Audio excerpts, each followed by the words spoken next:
करौली शंकर महादेव की जय, गुरु माता कामाख्या की जय, राधा रमण मिश्र जी गुरु जी भगवान की जय। प्रिय मित्रों, हमारे कुछ मित्र, कुछ सनातन प्रेमी लोग हमसे प्रश्न करते हैं कि ब्रह्मा विष्णु महेश में कौन सबसे बड़ा है। और यह प्रश्न अक्सर जब कभी भी कहीं भक्त समाज बैठता है तो कुछ लोग कर देते हैं कि ब्रह्मा विष्णु महेश में सबसे बड़ा कौन है। तो एक मैं मार्कंडेय पुराण से कथा आप लोगों को सुना रहा हूँ, जिससे आप लोग खुद निर्णय करिए कि ब्रह्मा विष्णु महेश में सबसे बड़ा कौन है। वैसे मेरे बुद्धि के अनुसार, मेरे विवेक के अनुसार और मार्कंडेय पुराण के अनुसार ब्रह्मा विष्णु महेश तीनों बराबर हैं। किसी का पद ऊंचा और नीचा नहीं है, तीनों एक तीसरे के पूरक हैं। जब सृष्टि की रचना करनी हुई तो माता आदिशक्ति ज्योति रूप में प्रकट हुई और उन्होंने अपने प्रचंड तेज से ब्रह्मा जी को उत्पन्न किया। ब्रह्मा जी उत्पन्न हुए, हाथ जोड़कर उस परम शक्ति से बोले, हे महादेवी, आपने मुझे क्यों उत्पन्न किया, मेरा नाम क्या है और मुझे करना क्या है। महाशक्ति ने कहा, तुम्हारा नाम ब्रह्मा है, तुम्हें सृष्टि रचना करने के लिए उत्पन्न किया गया है, तुम मुझसे विवाह करो और सृष्टि रचना करो। ब्रह्मा जी हाथ जोड़ के बोले, हे माता, आपने मुझे उत्पन्न किया है, मुझे वेदों का ज्ञान है, आप मेरी माता हुई, मैं आपका पुत्र हूँ, मैं आपसे विवाह नहीं कर सकता। अगर मैं ऐसा किया तो हमसे उत्पन्न होने वाली हमारी संतान भी यही कार्य करेगी और सृष्टि चलाने में, सृष्टि पालन में बहुत बाधा आ जाएगी। क्रोध में आके उस प्रचंड शक्ति ने ब्रह्मा जी की कोई बात नहीं सुनी और उनको भस्म कर दिया। दूसरी बार फिर अपने प्रचंड तेज से उस परम शक्ति ने विष्णु भगवान को उत्पन्न किया। विष्णु भगवान हाथ जोड़कर बोले, हे महादेवी, आपने मुझे क्यों उत्पन्न किया, मेरा नाम क्या है, मेरा काम क्या है।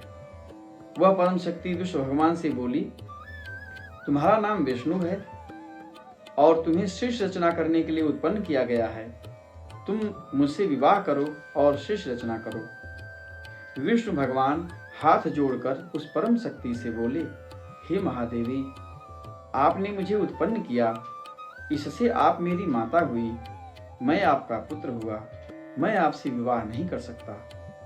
वह परम शक्ति प्रचंड क्रोध में आ गई और उसने विष्णु भगवान को भी भस्म कर दिया। तीसरी बार यह सोचकर उस शक्ति को परम क्रोध आया कि मैंने दो लोगों को उत्पन्न किया और दोनों मेरी बात नहीं माने, और इसी क्रोध में आके उन्होंने रुद्र को उत्पन्न किया। शिव जी उत्पन्न हुए। जब रुद्र प्रकट हुए तो उन्होंने भी यही प्रश्न उस परम शक्ति से कहा कि मैं कौन हूं और मुझे क्यों उत्पन्न किया गया। तो वह परम शक्ति बोली, तुम्हारा नाम रुद्र है, सृष्टि रचना करने के लिए तुम्हें उत्पन्न किया गया है, तुम मुझसे विवाह करो और सृष्टि रचना करो। शिव जी ने कहा, हे महादेवी, आपने सर्वप्रथम मुझे ही उत्पन्न किया है या मुझसे पहले किसी और को उत्पन्न किया है। तो उस परम शक्ति ने देखा कि मैंने क्रोध में इनको उत्पन्न किया है, तो यह मुझसे बहस भी कर रहा है, शास्त्रार्थ कर रहा है, प्रश्न कर रहा है। तो इन्होंने बोला कि तुमसे पहले मैंने दो लोगों को उत्पन्न किया था और उन दोनों को भस्म कर दिया। शिव जी ने बोला, ओहो, पानी ही तय हिम भया, हिम भय गया बिलाए, जाही था ताही भया, अब कछ कहा न जाए। एक दोहा है, इसका भाव शिव जी से मैं जोड़ रहा हूँ कि पानी जमेगा तो बर्फ हो जाएगा और बर्फ पिघलेगा तो पानी हो जाएगा।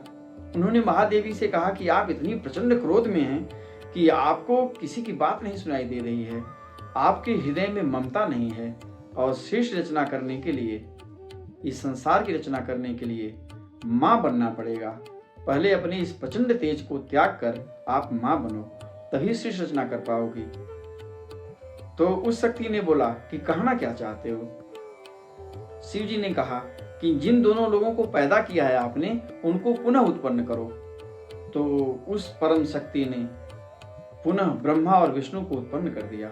वह शक्ति बोली कि लो, मैंने ब्रह्मा विष्णु को पुनः उत्पन्न कर दिया, अब तुम मुझसे विवाह करो, शिव जी हाथ जोड़कर बोले, हे महामाया, हे महाशक्ति, आपके अंदर इतना तेज है कि आप हम जैसे 3 त्रिदेव पैदा कर सकती हैं, तो आप अपने ही शक्ति से आप 3 त्रिदेवी पैदा करो, 3 देवियों की रचना करो, जिससे आपका यह स्वरूप इस संसार में माँ के रूप में पूजा जाए, और उन तीनों देवियों से हम तीनों विवाह कर लेंगे।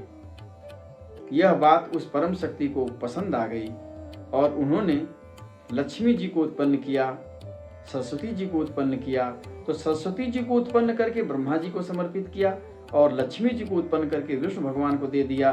ब्रह्मा जी से कहा, तुम सृष्टि करो, कहीं कोई बाधा आएगी तो मुझे याद करना, मैं तुरंत प्रकट हो जाऊंगी। विष्णु भगवान से कहा, तुम इस संसार का पालन करो और इसमें कोई कहीं बाधा आएगी तो जब भी तुम मुझे याद करोगे मैं तुरंत प्रकट हो जाऊंगी। और शिव जी से कहा कि तुमने मुझे यह वचन दिया कि तुमसे पहले मैंने जिनको उत्पन्न किया है उनको मैं उत्पन्न करूं तो तुम मुझसे विवाह कर सकते हो, तो अब तुम मुझसे विवाह करो या ना करो, मैं तुम्हारे आधे अंग को ही ग्रहण करती हूं। और शिव जी के आधे अंग को ग्रहण कर लिया। कई तरह के वेद पुराण हैं हमारे सनातन धर्म में, और हर वेद पुराण अपने अपने हिसाब से अपनी अपनी महिमा का बखान करते हैं। लेकिन यह आप अगर सोचेंगे, मनन करेंगे, तर्क में आएंगे तो यह बात आपको सत्य लगेगी, और तभी से शिव जी अर्धनारीश्वर कहलाए। अब आप सोचिए, सर्वप्रथम ब्रह्मा आए, इसके बाद विष्णु आए, इसके बाद शिव जी आए। अब फिर इसी क्रम को देखिए कि ब्रह्मा आए, भस्म हो गए, विष्णु जी आए, भस्म हो गए, और फिर शिव जी आए, और जब शिव जी आए तो फिर ब्रह्मा विष्णु आ गए। अब ये तीनों एक तीसरे के पूरक हैं, इनमें से कोई छोटा बड़ा नहीं है। अगर ब्रह्मा जी नहीं आते तो विष्णु जी नहीं आते, विष्णु जी नहीं आते तो शिव जी नहीं आते, और शिव जी नहीं आते तो फिर ब्रह्मा विष्णु नहीं आते। तो इन तीनों लोगों को समान शक्तियां माता आदिशक्ति ने प्रदान की, और इस तरह से अपने आप विवेक से आप लोग सोचिए कि ब्रह्मा विष्णु महेश में कौन बड़ा है।